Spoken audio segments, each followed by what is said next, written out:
Tommy, and this video is all about how to set up a drum set. You should set the drums up in a way that's most comfortable for you. You should set the drums and cymbals up in a way that's most comfortable for you to play. Let's start with the rug.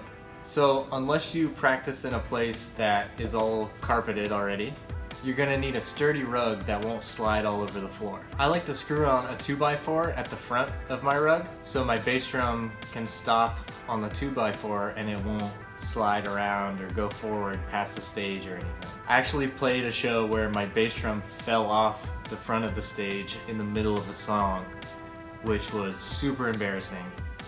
So my advice to you, get a rug. It should be about 5 feet by 4 feet, maybe 6 feet by 4 feet, just enough to cover all of your drums so there isn't a piece hanging off the edge. Putting the kick drum down first gives me a better idea of how to build everything else around it. Next, you can add the toms. I've been using snare stands to hold my rack toms for years, just because I like the look on the snare stand better than how it looks on a mount.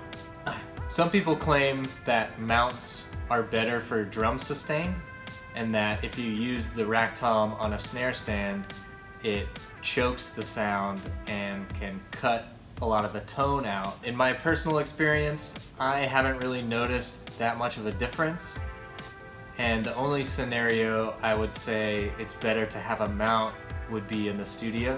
But I've recorded drums plenty of times on a snare mount, and it sounds great, so. Personal preference. I also like my floor toms with legs and not on a mount.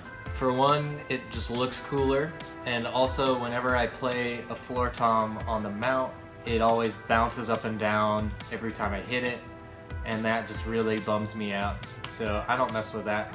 Snare stand for my rack tom, legs for my floor tom, that's the way to go.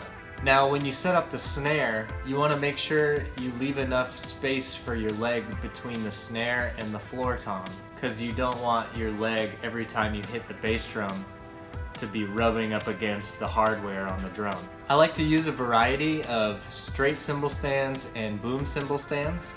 I use a boom cymbal stand for my ride cymbal, 2 straight cymbal stands for both of my crashes, one crash above my rack tom and the other crash above my floor tom, and a regular 3-legged hi-hat stand for my hi-hats to the left of my snare. There's so many different combinations of hardware stands that it really just depends on your personal preference. Now we have the kick pedal. I've been using this DW5000 for a while now. Dirty. I've gone through a bunch of different brands, and the DW5000 is my favorite. You just clamp it on the bottom of the bass drum hoop and make sure that the beater is hitting directly in the center of the drum. Seat height is just as important as everything else. I like to sit pretty high up usually, with my thighs flat at a 90-degree angle. Someone told me years ago that you can play a lot better if you're sitting higher up with your legs flat, or at least like tilted up a little more, rather than sitting super low. I believed it at the time, and I've been doing it for years, so it's kind of just normal to me, but I've seen drummers play in all different heights, so again, just personal preference. And there you go, now you're all set up.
Thanks for watching. I hope you know how to set up a drum set now. If you have any questions, leave them in the comments below. Like and subscribe.